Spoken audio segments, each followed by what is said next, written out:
and welcome to the Short Stuff. I'm Josh, and there's Chuck. Jerry sitting in for Dave, and so this is Short Stuff, the, how do you say this again, edition.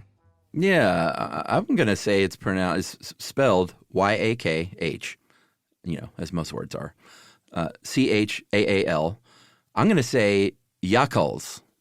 I'm going with the straight-ahead Yakhchāls. All right. Okay? So you say it your way throughout, I'll say it my way, and I'm sure I'll inevitably, unconsciously start saying it your way.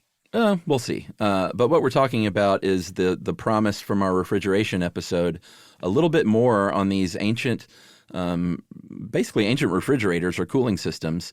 Yeah. They were found across ancient Persia, at least as old as 400 BC. This is modern-day Iran. And these are places where, believe it or not, the climate enables freezing of ice when you would not think you should be able to freeze ice. Yeah, it's pretty amazing. And apparently still today in Iran, Afghanistan, and Tajikistan, yeah, I said it right the first time, they call the refrigerators Yakhchāls, which is how I would say it if I were in Iran. But that's the name for their fridge, which means that at some point, someone in Iran has gone into a store and said, "You got a smeg Yakhchāl?" Yeah, exactly. And these have been the fascination of everyone from engineers to historians to physicists over the years, because they're just so kind of confusing in how they actually work. And I'm still not entirely sure how it works. It seems to be a little magic involved. One thing I know goes a long way toward keeping this ice. And we got to say, some of this ice is mined from the mountains and brought down and preserved. Some is made on site. We'll get to that. But one big factor is the insulation of the structure itself, which is made from a mortar called sarouge. Is that how you're saying it? Yeah, sand, clay, egg whites, lime, goat hair, and ash. Mm-hmm.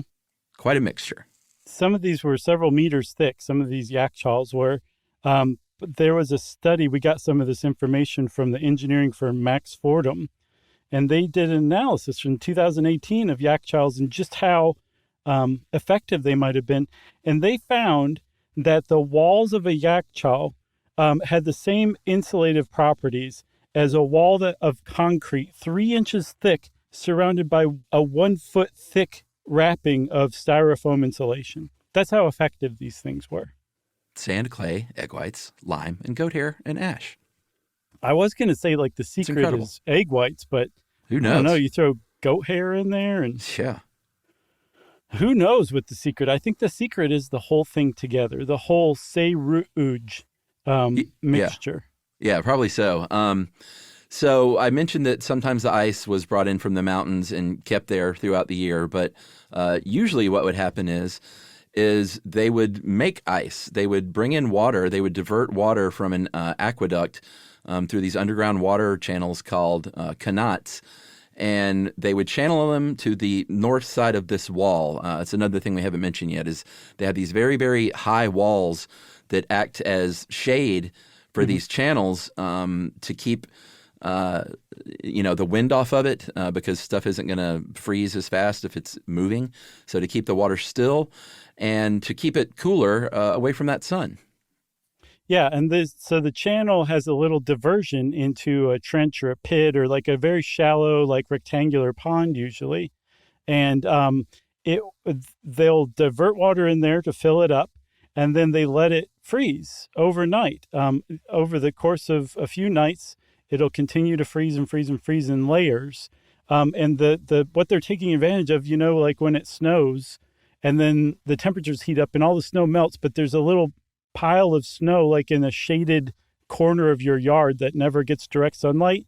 Yeah. And it just takes forever to melt. That was They're taking advantage of the same thing. They're Yeah. building that big old wall to keep it shaded and to just let this ice grow and grow and grow. And then once it reaches, I think, 50 centimeters, which is about a half a meter thick, then they'll cut it into blocks and they put it in the Yakhchāl and they store it through summer. This stuff will stay frozen for an entire summer. So in that sense, these Yakhchāls are built to store cold throughout the course of a year. Even Yeah. when the summer comes around, it's still cold. Yeah. Another way that helps us out is that dome shape. It's not domed because they like domes, even though domes are nice. It's conical because that optimizes what's called the solar chimney effect. That's when you create a convection current, letting that heat go up, up, up, and out through these openings at the top and bringing in that cool air from the bottom. They also have wind catchers that they call bedgears, and they actually take wind and direct it downward into the Yakhchāl dome. And so the air that hits it is cooled by that ice, and the air that's not cooled by it or cooled enough, like you said, that chimney effect takes it up along the curved sides toward the hole in the top, and it says, see you later, don't come back. That's right. And that feels like a good time for a break, and we'll come back and talk about what the heck they're doing with all this ice right after this.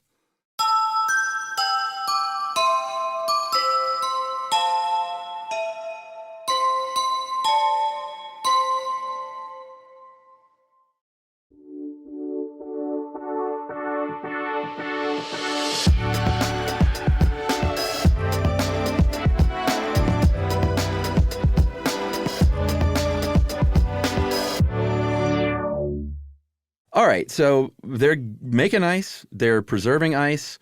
What are they doing with all of this ice? One of the things they're doing is using it as a refrigerator. They'll store food in there that they don't want to go bad, and just using it as a cold house. They will also just use the ice to eat in a treat. They have something called faluda over there. It's a Persian traditional dessert. Has thin vermicelli noodles made from cornstarch. And then you mix that up with a little semi-frozen syrup of sugar and rose water, and then serve it up with a little lime juice and maybe some ground pistachios. And it's like a little Persian icy. That has to be better than it sounds, don't you think? Oh, I think it sounds great. I think the pistachios are what are throwing me off. Oh, yeah? You don't like pistachios, or? I do like pistachios. It just, they don't seem to go with the rest of the ingredients. But like I said, I'm sure it's delicious. I mean, it's a traditional Persian dessert. It's got staying power. So Yeah. Who am I to question faluda? Exactly. I bet it's delicious. One of the cool things about this is that Yakhchāls, and there's some still around. I think there's one in Kerman, Iran, that's about the size of a 5-story building. So you would think, of course, obviously this was reserved for royalty. You would be dead wrong, because not only were Yakhchāls open and available to the public, there were some that people just built for their houses that were of private use as well. Yeah, for sure. They would make those delicious faluda. They would make sherbets and preserve them. Isn't that nuts? Fruit and ice, and they would put them on a donkey and go sell them at market and stuff like that. They would sell ice directly from those places sometimes. Mm-hmm. And one of the things they're also taking advantage of is the greenhouse effect. The Earth is going to stay fairly warm at night because of the greenhouse effect, trapping those gases in the atmosphere. But if it's low humidity and if it's a really clear night, that effect is going to be weaker, and that heat can dissipate and disappear more readily. And so that's when they discovered, like, hey, we can make these little thin layers of ice and kind of build, day by day, night by night on these clear, low humidity nights, eventually to get, some pretty significant ice. Mm-hmm. And once they figured that out, someone said, go get the donkey. Yeah, exactly. It's time to sell some sherbet. And harvest some goat hair. One other thing I saw in that Max Fordham analysis, they figured out that they could make about what would be equivalent to 3 million ice cubes a season. Wow. Yeah, which is a lot, but they were like, you'd think it'd be more. And I was like, it seems pretty good to me, especially if in 400 BC, Yeah, depends on how big those cubes were. Were they big, fancy cocktail cubes? That's a lot more ice than a ice nugget. That's right. You're absolutely right. I expect that they're probably all donkey head size. So 3 million donkey head size ice cubes. That's big. Think about the poor donkey that had to cart those around. I know. No fun. You got anything else? Yeah, I mean, these went away, obviously, because of modern refrigeration came on the scene. And also, one thing that was happening was they were making this ice kind of out in the open, and a lot of it would get contaminated with dust, and it wasn't like the healthiest ice in the world. And so that combined with modern refrigeration coming along, they're like, maybe we should just not have these much anymore. But like you mentioned, there is one still around, at least in Kerman. And there are groups there that are trying to preserve this way of life and at least keep it, not like a cheap refrigerating method, but like, hey, we can't lose our culture. And so let's work to take some of these old ones and restore them at least, even if only for like museum and touring purposes. For sure. But also there's a lot to learn from them, especially when we're trying to advance like passive cooling and other things that require less energy to cool things down. Yakhchāls are something to turn to and say, how do we do this? And someone says, go get the goat here. Yeah, that's right. Get some egg whites too. No one likes those. Right. What do we do with all these yolks? Yeah. Well, I think that's it for short stuff, right, Chuck? I think so. Well, that means short stuff is that. Stuff You Should Know is a production of iHeartRadio. For more podcasts from iHeartRadio, visit the iHeartRadio app, Apple Podcasts, or wherever you listen to your favorite shows.